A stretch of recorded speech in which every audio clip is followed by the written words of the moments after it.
में हम देखते हैं स्टैन नाम के आदमी को, जो अपने बेटे मिली को डांट रहा था क्योंकि इसने मिली को हॉरर कॉमिक पढ़ते हुए पकड़ लिया था। अब इस हॉरर कॉमिक का नाम है क्रीप शो। बल्कि ये हकीकत है दिखाई जा रही है कि किसी टाइम में सब हॉरर कॉमिक के बिल्कुल खिलाफ थे। वो नहीं चाहते थे कि उनके बच्चे ये सब पढ़ें। स्टैन भी उनमें से एक है। वो मिली की इस हॉरर कॉमिक को बाहर डस्टबिन में फेंक देता है।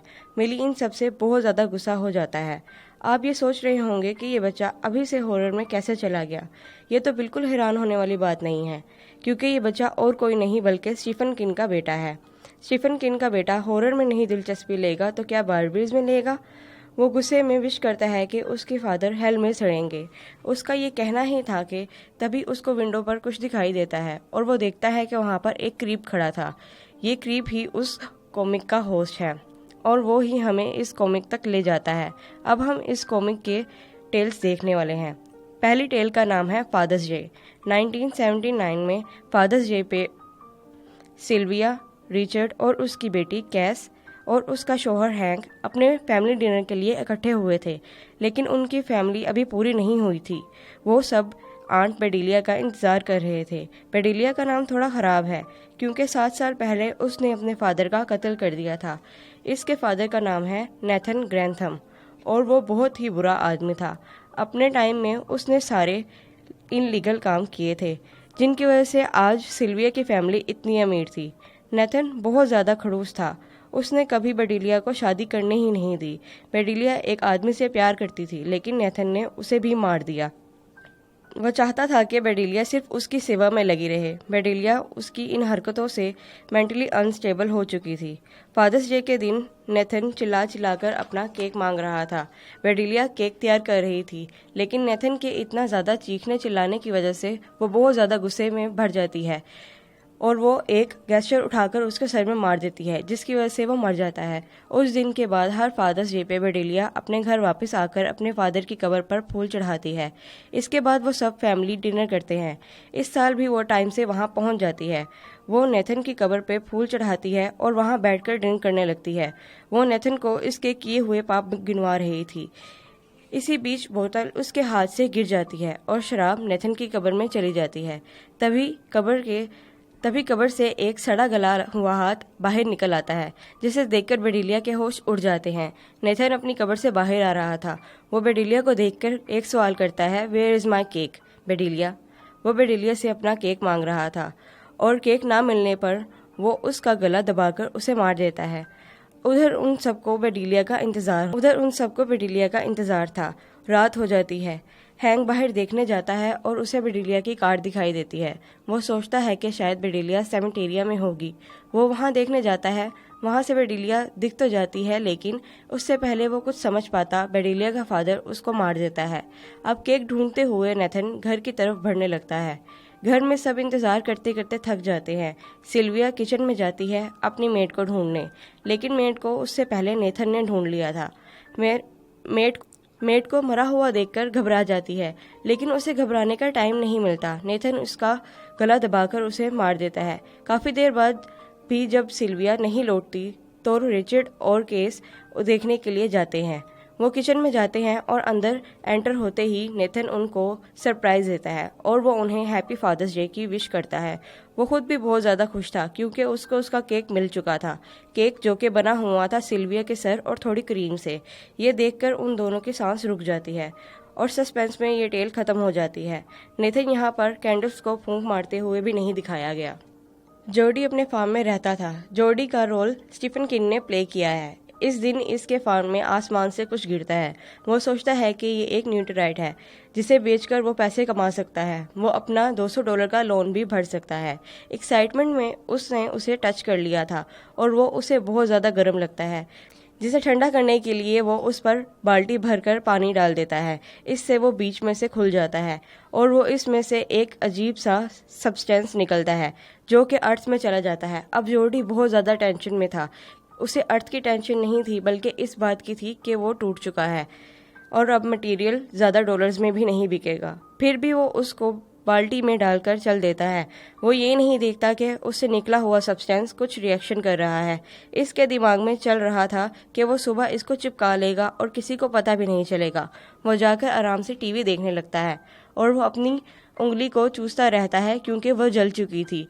वो इस बात से बेखबर था कि वो अजीब सा सब्सटेंस अर्थ पे प्लांट ऑर्गेनिजम्स को उगा रहा है जो कि बहुत तेज़ी से फैल रहे थे और हर एक चीज़ को अपनी लपेट में ले रहे थे।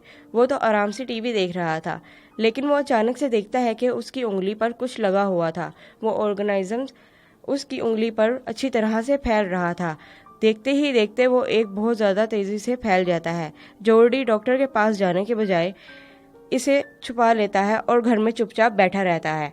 वो देखता है कि उसके फार्म और उसके घर को उस ऑर्गेनिज्म ने अपनी लपेट में ले लिया है। वो बहुत ज़्यादा टेंशन में वोडका की बोतल को पी लेता है।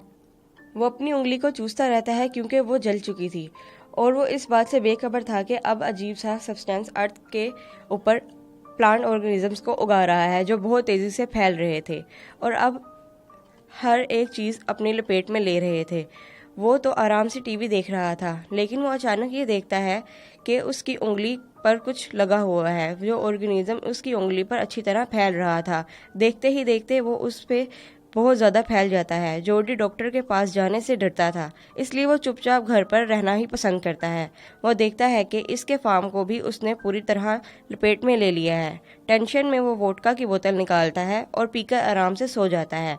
जब वो उठता है तो इसका फेस तकरीबन कवर हो चुका था और उसे बहुत ज़्यादा इचिंग भी हो रही थी, इसलिए वो जल्दी से बाथरूम में नहाने जाता है।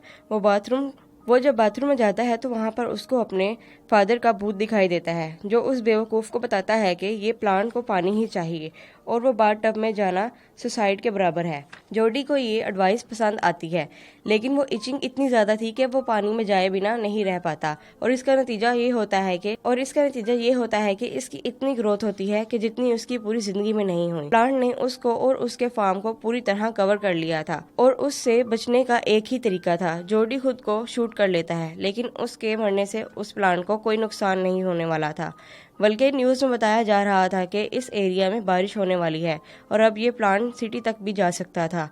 असल में ये ह्यूमंस का बहुत कॉमन डर है जिसे हम कई सारी मूवीज़ में देख चुके हैं। इसके बाद आती है थर्ड टेल, जिसका नाम है something to tide you over. हम देखते हैं रिचर्ड नाम के आदमी को जो बहुत ज़्यादा अमीर है। ये हैरी नाम के आदमी के घर जाता है क्योंकि हैरी के अफेयर उसकी बहन के साथ चल रहा था। रिचर्ड उसे कहता है कि उसने रबाका को कैद कर दिया है और वो उसके साथ कुछ बुरा करने वाला है और अगर वो चाहता है कि वो रबाका को बचा सके तो उसको उसके साथ चलना पड़ेगा। हैरी को उसकी जान बचानी थी, इसलिए वो राज़ी हो जाता है। रिचर्ड उसे बीच पर ले जाता है जहाँ पर उसने किसी का खून किया हुआ था। हैरी सोचता है कि उसने रबाका को मारकर वहाँ दबा दिया है, लेकिन ऐसा नहीं था। इसने वहाँ हैरी के लिए खड्डा खोद रखा था और गन पॉइंट पर उसे उसके अंदर दबा देता है। सिर्फ उसका सिर बाहर था, उसे पूरा दबा सकता था, लेकिन उसके कुछ प्लान थे। वो हैरी को बीच हाउस से वहाँ तक वायर लाता है और हैरी के सामने टीवी ऑन करता है जिसमें उसकी वाइफ की फुटेज चल रही थी, इसलिए उसका भी वही हाल किया हुआ था। वो दोनों को सजा दे रहा था जो कि स्लो डेथ थी। वो उन्हें पानी की लहरों से मारना चाहता था। हैरी को वहाँ छोड़कर वो अपने बीच हाउस में चला जाता है और कैमरे की मदद से उन दोनों पर नज़र रखता है क्योंकि उन्हें मरता हुआ देखना चाहता था।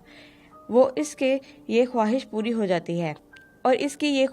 हो जाती है। अगले दिन वो फिर से वहीं पर जाता है जहां उसने हैरी को दबाया हुआ था, लेकिन वहां उसे हैरी की बॉडी नहीं मिलती।